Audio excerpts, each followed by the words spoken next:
Friends, this is Rahi and welcome to our channel BEd वाले। I hope आप सभी अच्छे होंगे। आज के इस वीडियो में हम लोग लिंग भेद के जो सिद्धांत है उसको डिस्कस करने वाले हैं। देखिए, हम लोगों ने इससे पहले वाली वीडियोस में लिंग भेद को भी डिस्कस किया हुआ है बहुत ही अच्छे तरीके से। अगर आपने उन वीडियोस को नहीं देखा है तो जाके देख सकते हैं। बेसिकली हम यहाँ पे थ्योरीज डिस्कस करेंगे क्योंकि कुछ लोग थे, कुछ हम कह सकते हैं समाज शास्त्री थे, जिन्होंने लड़के लड़कियों में होने वाले डिस्क्रिमिनेशन को एक थ्योरी के बेसिस पे प्रेजेंट किया। तो ऐसे तो बहुत सारे लोग थे जिन्होंने अपनी थ्योरीज दी, लेकिन हम यहाँ पे दो लोगों को देखेंगे क्योंकि इतना बड़ा टॉपिक भी नहीं है और ना ही एग्जाम में उतना करके आता है। तो हम दो थ्योरीज को देखेंगे और अगर आपके एग्जाम में आता है कि लिंग भेद की जो थ्योरी है या लिंग भेद के सिद्धांत को बताइए, तो आप आसानी से चीजों को लिख पाएंगे या बता पाएंगे। ठीक है, तो जैसा कि मैंने कहा कि मैं पहले भी बता चुकी हूँ कि लिंग भेद क्या होता है, डिस्क्रिमिनेशन क्या होता है, बायसनेस क्या होती है, वो सारी चीजें डिस्कस की है। लेकिन इस वीडियो को शुरू करने से पहले थोड़ा इंट्रोडक्शन दे दिया जाए कि एक्चुअल में लिंग क्या है। हम लोग हमेशा से ही देखते हैं कि लिंग शब्द का जो इस्तेमाल है वो दो शब्दों के लिए किया जाता है, एक तो सेक्स और एक जेंडर। सेक्स क्या है? वो नेचुरल है कि जिसके बेसिस पे हमें पता चलता है कि भाई ये लड़का है और ये लड़की है, क्योंकि भाई कुछ डिफरेंसेस होते हैं ना कि एक जो मेल है उसकी बॉडी में कैसे स्ट्रक्चर मतलब किया गया है भगवान द्वारा, या जो एक फीमेल है उसकी बॉडी में अलग फीचर्स होते हैं या अलग अलग चीजें होती हैं जिससे कि पता चलता है कि भाई ये लड़का है और ये लड़की है। लेकिन जो जेंडर का कॉन्सेप्ट है वो सामाजिक है, जो कॉन्सेप्ट है वो सोशल एस्पेक्ट्स पे बेस्ड है। क्यों? क्योंकि जेंडर जो है वो समाज द्वारा दिया गया है। जैसे हम लोगों ने इंटरेस्ट के बेसिस पे लड़के लड़की को अलग कर दिया है, या फिर जो योग्यताएं हैं, जो क्षमताएं हैं, उसके बेसिस पे हमने अलग अलग डिस्क्रिमिनेट कर दिया है लड़का और लड़की को। फॉर एग्जाम्पल हम ये समझ सकते हैं कि जो लड़के हैं वो बहुत ज्यादा मजबूती वाला काम कर सकते हैं, भारी भरकम काम कर सकते हैं, लेकिन जो लड़कियां हैं वो नहीं कर सकती हैं। लेकिन अगर हम एक रोल मॉडल के बेस पे देखें तो कर्णम मल्लेश्वरी का उदाहरण ले सकते हैं ना, वो वेट लिफ्टिंग करती हैं। तो आप ये समझ सकते हैं कि खाली ये समाज का प्रोस्पेक्टिव है, खाली समाज का दृष्टिकोण है कि ऐसा होता है कि लड़कियों को भारी भरकम या उठाने वाले काम नहीं करने चाहिए। हालांकि साइकोलॉजिकल बेस पे ये कहा गया है कि लड़के लड़कियों से ज्यादा मजबूत होते हैं। ठीक है, लेकिन ये धारणा गलत है समाज की कि लड़कियां जो भारी भरकम काम है वो नहीं कर सकती हैं। तो जेंडर क्या है? एक तरीके से सामाजिक पक्ष के आधार पे मतलब इसको बनाया गया है। और सेक्स क्या है? सेक्स एक नेचुरल थिंग है जिसके बेसिस पे हम ये देखते हैं, भगवान ने ही बनाया कि भाई ये लड़का और ये लड़की, हम डिफरेंस कर पाए कि भाई ये लड़का और ये लड़की है। ठीक है, तो इतनी चीजें क्लियर हुई होंगी कि लिंग क्या है। अब अभी मैंने बताया कि समाज के आधार पर जो भेद किए जा रहे हैं, जो रुचि के आधार पे, जो क्षमता, जो मनोवृत्ति के आधार पे, जो योग्यता के आधार पे, या फिर खेल के आधार पर, जैसे कि लड़कों को स्पोर्ट्स पसंद होगा, लड़कियों को स्पोर्ट्स पसंद नहीं होगा, वो उससे दूर भागेंगी, ऐसी धारणा है। क्योंकि ये क्यों हुआ है? क्योंकि समाज और सोसाइटी ने बचपन से ही लड़के लड़कियों को अलग अलग ट्रीट किया है, तो वैसा ही उनका बिहेवियर हो जाता है समाज के प्रति। उसी को हमने लिंग भेद कह दिया है। यानी लिंग भेद क्या है? शारीरिक रचनाओं के आधार पर ही नहीं, बल्कि हम क्या देखते हैं, रुचि के आधार पर, कि भाई हो सकता है कि लड़कियों को ब्लू कलर पसंद हो, ब्लैक कलर पसंद हो, लेकिन लोगों की थिंकिंग ये है कि लड़कियों को हल्के रंग पसंद होंगे, पिंक कलर पसंद होगा। और मनोवृत्ति के आधार पर, क्षमताओं के आधार पर लोगों को ऐसा लगता है कि लड़कियां जो है वो अच्छा परफॉर्म कर सकती हैं लड़कों के मुकाबले। यहाँ पे सिर्फ लड़कियों की ही बात नहीं हो रही, यहाँ पे लड़कों की भी बात हो रही है, क्योंकि लड़कों में भी लिंग भेद पाया जा रहा है। लड़कों के साथ भी बायसनेस देखी जाती है कि भाई लोगों को लगता है कि लड़कियां अच्छा परफॉर्म कर सकती हैं किसी भी फील्ड में, जैसे पढ़ाई लिखाई से रिलेटेड, और लड़के नहीं कर सकते हैं। ऐसा बहुत सारी धारणाओं में देखा गया है। तो क्षमताओं के आधार पर ही हम लोग लिंग भेद देखते हैं, डिस्क्रिमिनेशन देखते हैं। अब देखिए, जो भारतीय समाज है वो पितृसत्तात्मक है। भाई घर का जो मुखिया है वो एक मेल मेंबर होता है। ठीक है, तो लड़कियों को क्या समझा जाता है? तुच्छ, या फिर हम कह सकते हैं अशुभ माना जाता है, क्योंकि नॉर्मली लोगों को लगता है भारतीय समाज में कि लड़कियां शादी करके चली जाएंगी, भाई हमारा जो खर्चा है या जो भी हमने पैसे खर्च किए वो लेके चली जाएंगी। लेकिन लड़के जो हैं वो पैसे कमाने का जरिया है, या फिर हमारे लिए अगर बहू भी लेके आते हैं तब भी क्या है, वो दहेज लेके आएगी। तो कुल मिला के लड़कों को प्रायोरिटी ज्यादा दी जाती है, या फिर लड़कों को अच्छा माना जाता है, लड़कियों को अशुभ माना जाता है, लड़कों को शुभ माना जाता है। और इसी तरीके से यूनेस्को ने अपनी एक रिपोर्ट दी थी जिसमें हम देखते हैं कि हर साल प्रति वर्ष क्या होता है कि भारत में लगभग 1,30,00,000 कन्या भ्रूण हत्या हो जाती है। यहाँ पे रेशियो बहुत बड़ा है, तो आप देख ही सकते होंगे कि लिंग भेद कितने ज्यादा लेवल पे। अगर आपको लगता है कि लिंग भेद खत्म हो गया है, डिस्क्रिमिनेशन खत्म हो गया है टाइम के साथ में, तो ऐसा नहीं है। अब तो और ज्यादा चीजें सिंपल हो गई हैं, क्योंकि टेक्नोलॉजी और साइंस इतनी बढ़ गई है कि इंसान आराम से पहचान लेता है जब वो कोई भी भ्रूण पैदा होने वाला होता है या कोई भी लेडी प्रेग्नेंट होती है, तो पहले से ही पता कर लेती है कि भाई लड़का है या लड़की हो, लड़की हो तो हटवा दिया जाए, लड़का हो तो भाई रखा जाए। तो इस तरीके से क्या है, यूनेस्को ने अपनी एक रिपोर्ट में बताया है कि भारत में प्रतिवर्ष क्या होता है, 1,30,00,000 कन्याओं की भ्रूण में हत्या कर दी जाती है। अभी भी जो रेशियो है लड़कियों की स्थिति के सुधार का, वो 50-50 है। भाई ग्रामीण क्षेत्रों में अगर आप जाके देखते हैं, वहां पे लड़कियों की दशा अभी भी बहुत ज्यादा बुरी है। जो घर वाले होते हैं, जो फैमिली मेंबर्स होते हैं गांव के क्षेत्र में, क्या होता है कि वो लड़कियों को पढ़ाने के लिए पैसा लगाने के लिए तैयार नहीं होते हैं। छोटी उम्र में अभी भी शादियां होती हैं, है ना, तो वो सारी चीजें आ जाती है। कुल मिला के लड़कों को जितनी स्वतंत्रता और सुविधा है ना भाई, जितनी फ्रीडम दी गई है उतनी ज्यादा लड़कियों को नहीं दी गई है। थोड़ा समाज और सोसाइटी में माहौल भी इस तरीके का क्रिएट कर दिया गया है जिससे कि जो लड़कियां हैं वो पूरी तरीके से फ्री नहीं हो पाई हैं। हमारा भारत तो आजाद हो गया, पर लड़कियों को आजादी कब मिलेगी पर किसी को नहीं पता।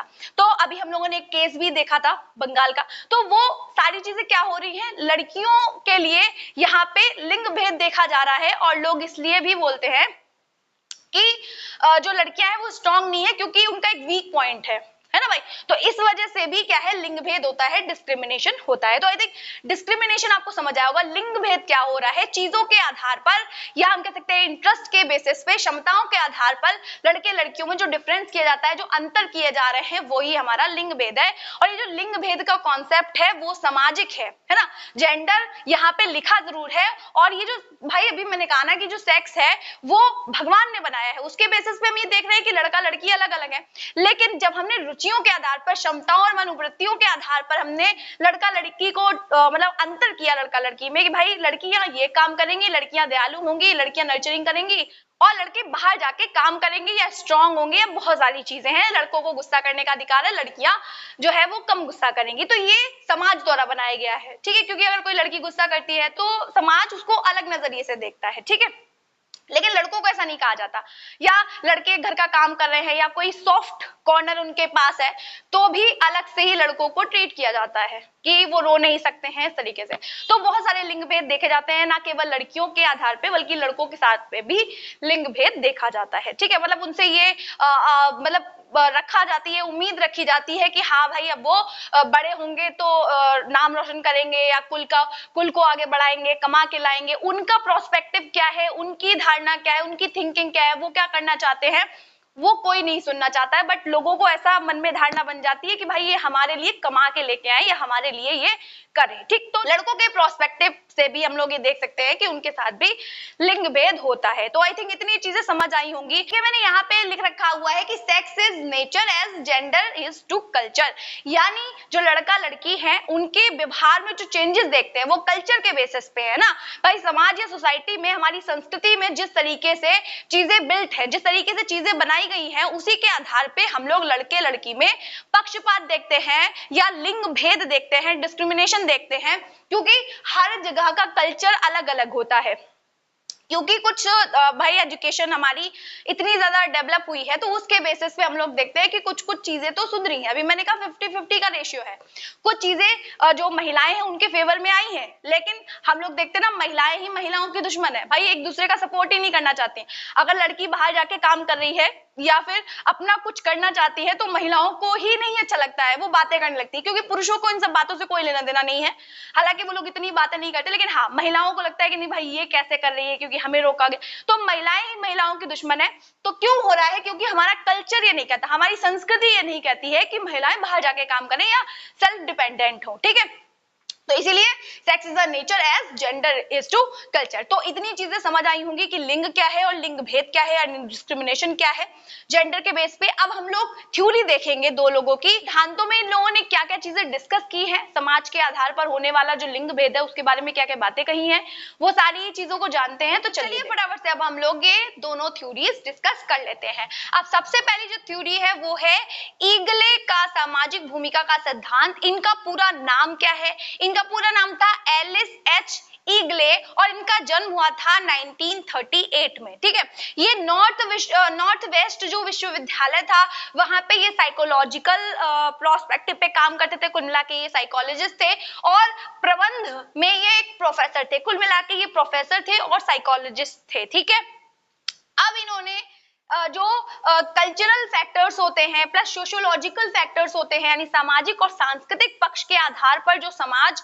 अंतर करता है, जो डिस्क्रिमिनेशन करता है, उस पर इन्होंने बहुत सारी रिसर्चेस की, बहुत सारे काम किए और ये एक समाज शास्त्री भी थे। ठीक है, तो इन्होंने थ्योरी में क्या क्या बातें कही हैं, ये इनका मानना था कि लड़के लड़कियों में क्यों अंतर किया जा रहा है।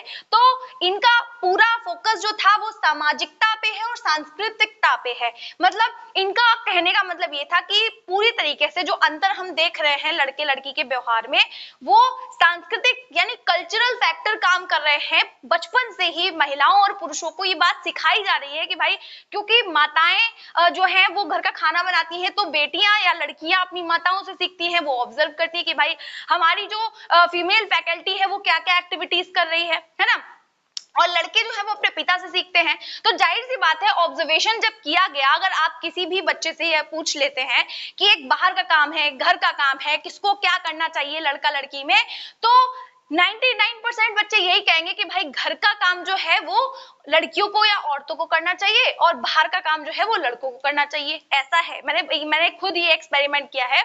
कोई बच्चा ये नहीं कहेगा कि लड़कियों और लड़कों में से कोई भी काम कर सकता है, मतलब बाहर और अंदर कुछ नहीं होता है।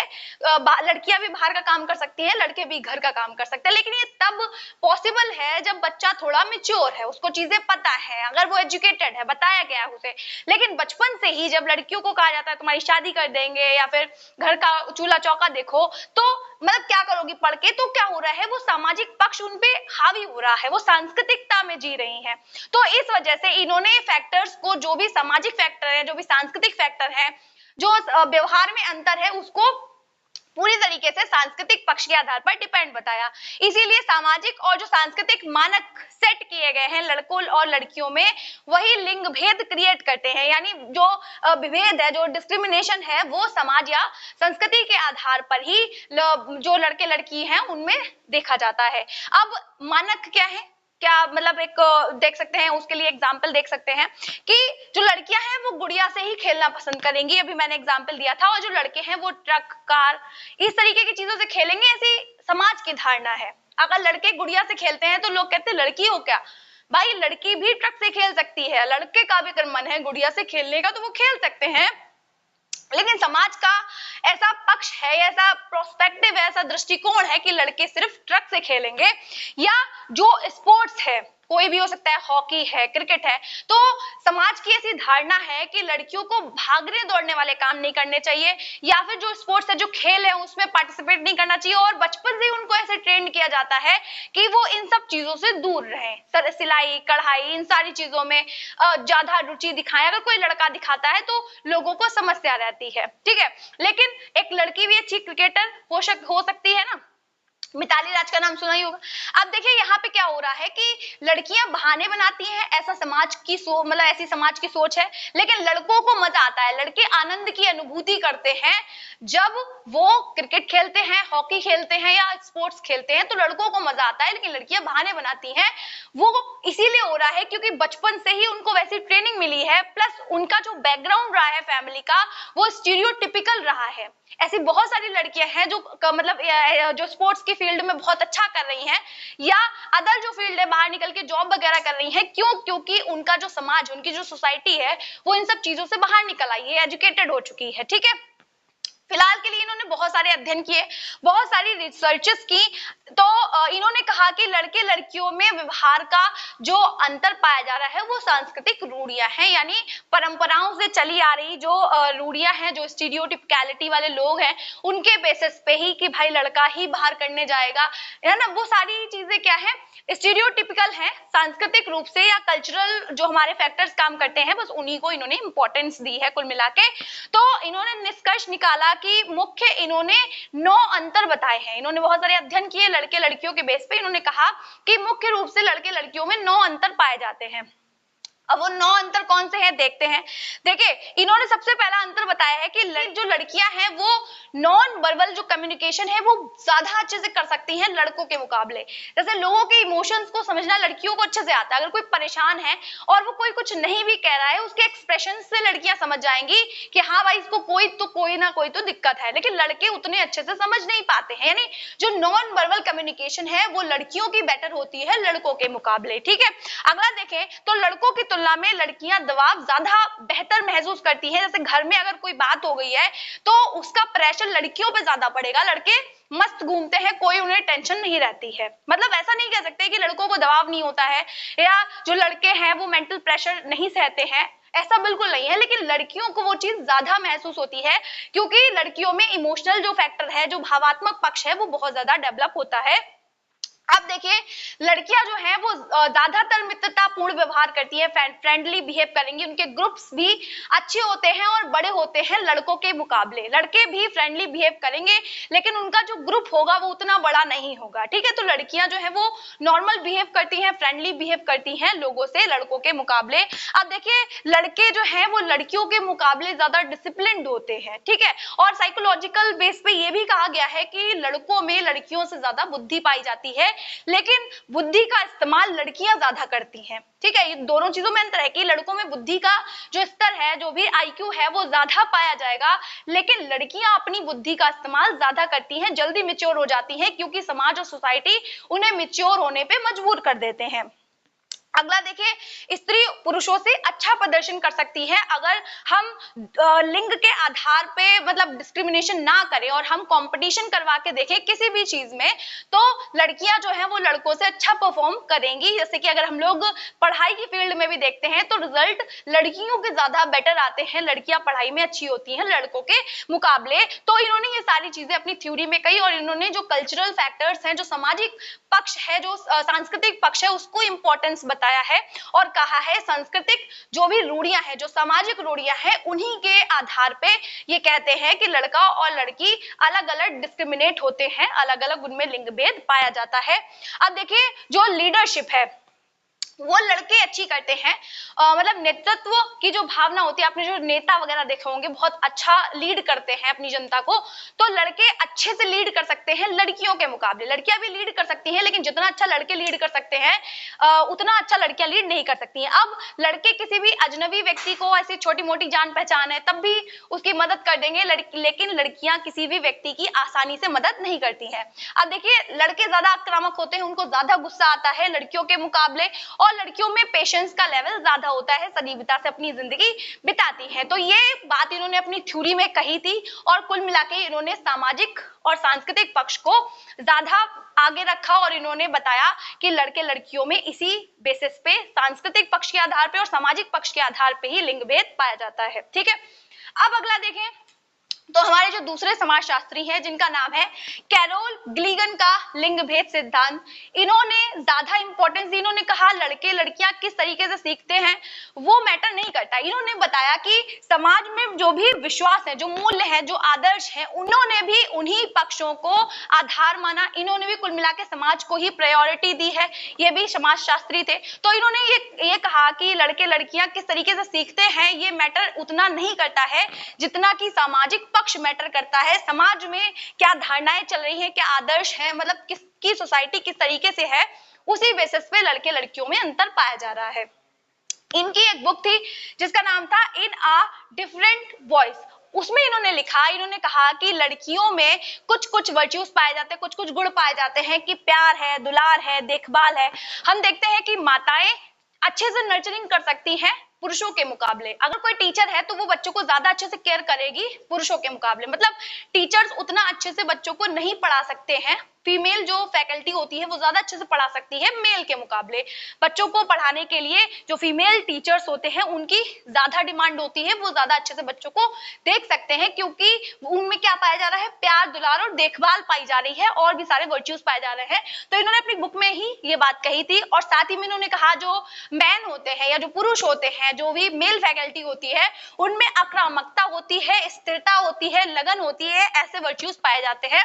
तो किसी भी काम को करने की लगन भी होती है। ठीक है, अब देखिए यहाँ पे इन्होंने अपनी थ्योरी में कहा है कि अगर लड़कियां कोई काम करती हैं तो उनके अंदर ये भावना रहती है कि समाज वाले या सोसाइटी वाले क्या कहेंगे, उनको मतलब समाज का भी प्रोस्पेक्टिव देखना होता है। अपनी अभिव्यक्ति अगर वो करती हैं या कोई भी काम करती है तो वो समाज या सोसाइटी को साथ लेकर चलती है, लेकिन लड़कों के अंदर ये बात नहीं होती है।